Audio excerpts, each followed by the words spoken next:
All right. Masai Ujiri, Raptors president, at the podium. For First, over an hour. over an hour. I think, honestly, first off,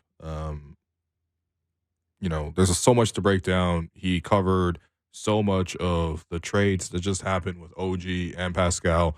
Even went into the history of the moves, just talking about the times that he had to move on from DeMar DeRozan or having to move on from Dwayne Casey and Nick Nurse. And so many great quotes, so many great moments. We will get to those in the course of this discussion.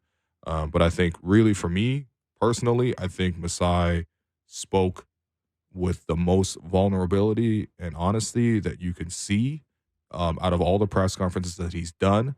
That is not to say that it just means that there are no mistakes made and everything's all good. But I think Masai made a decision today to be extremely human, extremely open. And I really want to just respect that decision that he made. And then we can talk about the rest of the moves. But to me, that was a really cool thing that he just did. And, he might have felt like he didn't have a choice anyway. You can come up there and you can put on a brave face and things like that, or try to be cold and calculating, but that's not who Masai is. That's not how he's tried to build the culture here. We know from day one and even before day one the relationship he's had with Pascal Siakam. And that's part of why, honestly, the reporting around the relationship with the team and Pascal, and even Masai saying that he apologized to Pascal for how the communication's been through this. That's probably what was most surprising about it. Is not that, that's how you treat a top player or anything like that. But Masai and Pascal go back so far. Like, I remember sitting down with Pascal at his apartment complex for a story that I was doing on the lead up to actually his first All-Star appearance. And we talked for an hour, and it just kept coming back up of yeah, every time I had a doubt or thought this was my role or whatever, it was Masai who was like, well, why not? Why can't you be more than an energy guy? Why can't you shoot the three? Why can't you be a number one guy? Why can't you be an all-star? And that relationship permeated Pascal's development story so much that it was a little odd to feel like that relationship was in a tough spot this last year or so. And Masai was obviously very, very emotional in talking about that. He was tearing up at one point when asked about what his favorite memories of Pascal were. And he shared two there. And one is obviously, he said two African players winning a championship. I guess that means today OG's British, not Nigerian. That changes sometimes. But with Pascal and Serge, obviously. And then, talking about how when Pascal was 13 years old and he goes to a Basketball Without Borders camp in South Africa just to visit his sister. And Pascal's told this part of his story. He was going to be a pastor. That is kind of what his father wanted for him, even though, all the brothers played basketball and tried to make it as athletes and things like that. But he was headed toward pastoral school. And it was that Basketball Without Borders thing that kind of pushed him toward what is quite literally one of the greatest player development stories in the history of basketball. Masai getting emotional with that, I think is just very, very, like you said, it's very human.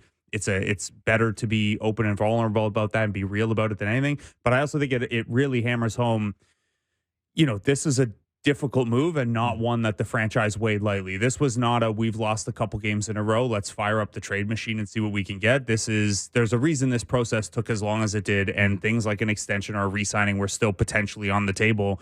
This is a really, really hard thing to do when it's someone who's meant so much to the franchise, so much to the success of the team, and so much to Masai personally. Yeah. And again, I think in the course of this discussion, really want to separate two things. Who Masai is as a leader and what that specifically requires in terms of how to get people to follow, right? That's what you're doing as a leader. How do you get people to follow? You get vulnerable, you get open, you get honest, and then you get to what needs to be said. I never get a sense from Masai that he had a difficult time having a difficult conversation when it's needed to happen. You're telling me about a guy who let go of DeMar, let go of the coaches, let go of Pascal and OG just now, despite of all the things that he said. You need that quality as a leader. And so that's one part. The other part is the executive decisions as a basketball executive. And I think on that front, if we move to that conversation, I do think that Masai in this one was a little bit contrite and admitted to the fact that, you know what, I wanted to be patient with the group. I believed in that group.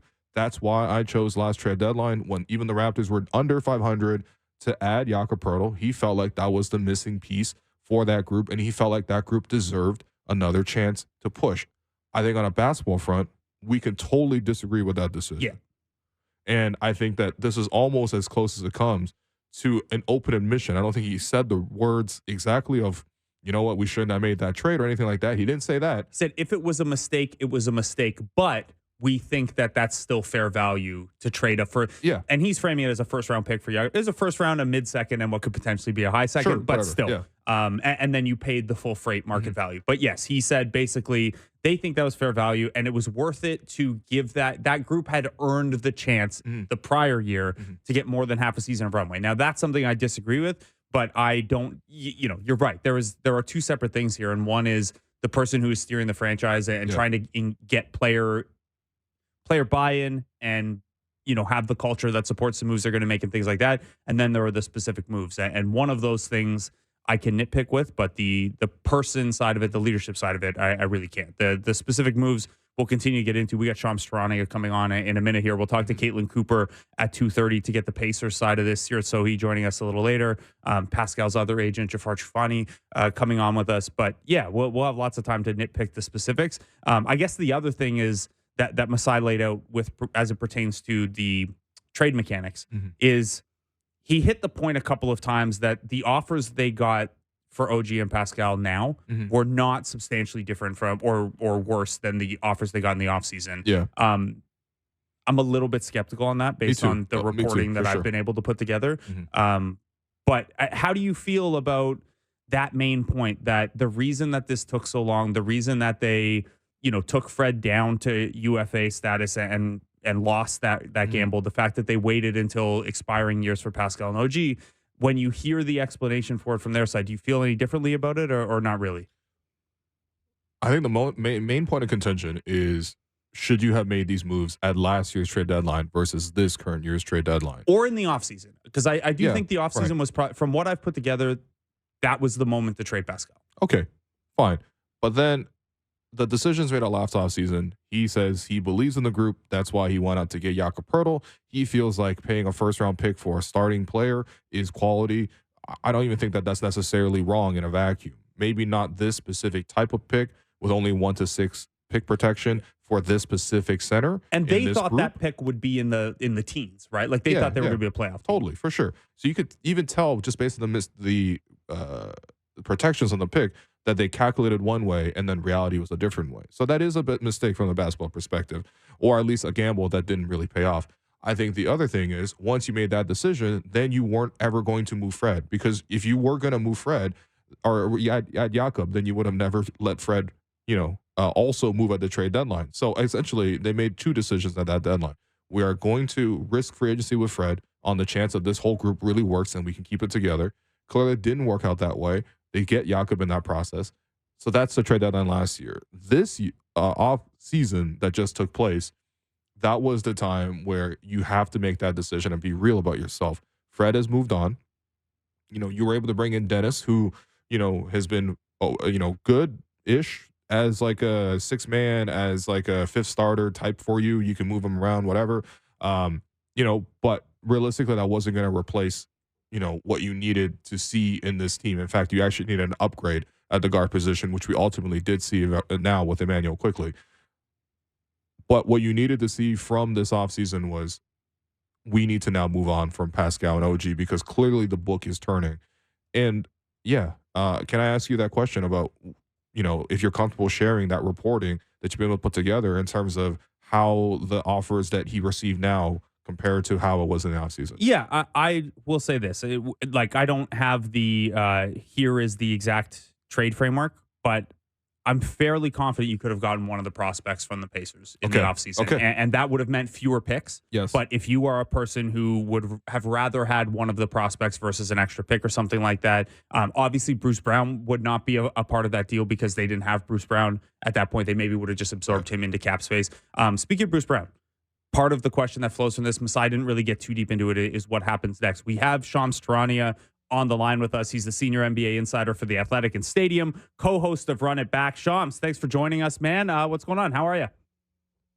Blake, guys, I appreciate you guys having me on. Thank you. Got to ask you first. So, look, I know you don't want to pump your own tires a little too much, but you put this report out with Sam Amick the other night. There's a little bit of skepticism about it, and then the next day, lo and behold, It's right. All the details are there. Can you walk us through a little bit of, Tuesday night, you putting that together and the timeline for it actually happening then Wednesday? Yeah, I'd gotten wind over the last 48 hours, I guess it is 48, 72 hours, that the Pacers and Raptors were going pretty extensively on back and forth proposals and in the weeds on negotiations. And Masai Ujiri calling the president of the Pacers, Kevin Pritchard, and making requests and them going back and forth and it reaching a stage of where you have 3 first-round picks, Bruce Brown Jr., and teams around the league that I spoke to, teams like Golden State, Sacramento, Atlanta, teams like Dallas, Houston, anyone, Detroit, anyone you could think of that could have a stake in this, could have a way to get Pascal Siakam. They've been kind of on the periphery. They weren't really as in the thick of it as far as their offer. Sacramento was a team that was seriously engaged a few weeks ago when I reported that they were in pretty strong, intense conversations, but they eventually pulled out. And then it became about would Toronto come back to them? And that never happened. And yesterday, from what I'm told, the Warriors and Raptors actually touched base before the Pacers deal was completed and before the Raptors pulled the trigger on that deal. And the Warriors at this point just didn't have the package, didn't have the level, I think, of interest down the road. I think if you got close to the trade deadline, could you have seen something potentially?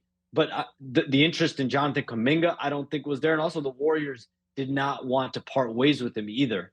So I think those factors played a role. And then the Pacers bringing in Bruce Brown Jr., 3 first-round draft picks, and having the confidence in re-signing Pascal Siakam. I think all those factors played a role in them eventually making that final offer, getting comfortable as a franchise that we view Pascal Siakam as a max contract player. We're willing to make that commitment, internally with our mindset, and they ultimately make the offer. And the Raptors finally give the green light and the okay yesterday.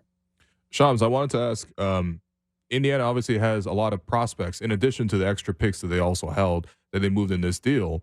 Was there a discussion around those prospects from Toronto's end, and how seriously did they push for those? Toronto definitely had significant interest in Benedict Mathurin, Jarris Walker, and even down the line, guys like Jalen Smith, Andrew Nembhard. But that was a big point for the Pacers, is keeping those 4 core players, young players, as well as Isaiah Jackson, keeping them in your stable. And that meant parting ways with the 3 first-round draft picks. Now, could you have put in a young player and then you would have not had to part ways with all those draft picks? But the fact that they kept those young players, you put the picks in, and that was really the squabble for the last couple of weeks. And then once it got down to crunch time, the Raptors, I'm told, were very motivated to find a deal for Pascal Siakam. They understood that the time was now to make a deal, strike on the assets that were available on the marketplace. And really, they believed that the offers were not going to change between now and the February trade deadline. There wasn't going to be a mystery team. They had scanned all the teams interested. They had talked to all the interested teams. Those interested teams were able to make their final offer. Some teams did, some didn't. Some wanted to wait. But even when you wait, those offers were not going to be potentially better than this Pacers offer. And I think Masai Ujiri, that Raptors organization, they lost Fred VanVleet for nothing in free agency. And Masai Ujiri even said in his press conference today that, yeah, his free agency did play a part. And I think for the Raptors, it was important capitalizing on the assets. And now you can start to restructure and retool your team. One of the additional trickle downs we could see here, and Shams, maybe this is a little too early in the process to ask you this, but Bruce Brown is someone who Masai just talked up a little bit. Obviously, there's a toughness, a versatility, a championship pedigree there with Bruce Brown. He's only 27. He's a little younger than Pascal, but he's also a guy with only 1 year left on his contract after this year, and it's a team option. I'd imagine there are some contenders who would at least be calling and kicking the tires on Bruce Brown. Is that the sense you get as well? For sure. The Raptors will get calls on Bruce Brown Jr. There's no question about it. When you think about his status as a veteran in this league, he's just won a championship last season. This Raptors team isn't playing for a championship right now. I don't think that's breaking news. And so for Bruce Brown Jr., he's a guy that's played several years in the league, and him being on this $22 million contract, $23 million player option for next season, that was another component of this trade when you think about it. You get 3 first-round draft picks and then the ability potentially to flip Bruce Brown Jr. You either get I think in this marketplace, you could potentially fetch a first or a boatload of second round picks. You saw last year at the trade deadline, Jay Crowder went for 5 second round picks. So how many can Bruce Brown get, either seconds or at least one first? Masai Ujiri in the Raptors organization, I don't think they're dead set on trading trading Bruce Brown Jr., but I do think they're going to get offers and they're going to have to make decisions. Hey, Shams, I want to ask you, just to circle back to Pascal. There's a lot of discussion about whether or not they could have made this type of move last year at the deadline or even in the offseason at the time of the draft or the start of free agency. What type of offers were on the table for the Raptors in those times? And how seriously did the Raptors even come to making that decision to trading Pascal in those previous windows? Similar to what the Pacers had offered, the Pacers have been in the race for Pascal Siakam and OG Anunoby for a couple of years now. They've been pursuing both of those players, and a lot of the offers, veteran players, picks, but there hasn't been that offer where you're going to get a star young player, right? When you think about Atlanta Hawks, they came pretty close, they felt, in getting a deal done for Siakam in the summer, and that was DeAndre Hunter, that was AJ Griffin, and that was an unprotected first-round pick. So when you compare this deal that happened now, you get Bruce Brown Jr., who you could flip to more assets or you could keep, and you get the first-round picks. Comparatively, I think this probably is slightly better, potentially better. AJ Griffin right now is out of the rotation in Atlanta. But a lot of the offers, if Atlanta had put in Jalen Johnson, Sacramento had put in Keegan Murray, if the Warriors had put in maybe Moses Moody and multiple draft picks, maybe that gets you in the race. Dallas, they have Derek Lively. They have a couple other young players. Do you put those players in? And so the Raptors did not get that defining offer of a star young player. And at the end of the day, they chose this offer over Sacramento's, potentially over Atlanta's in the summer, and any others that slipped through the cracks. And we'll have to see now, what they do with these picks. Masai said today, basically, I don't intend on using all 3 picks in the draft. So there could be more to come on the Bruce Brown front, a couple other guys as well. Shams, if that happens, we'll bug you once more again. Thanks for taking the time out this afternoon, buddy. Thank you.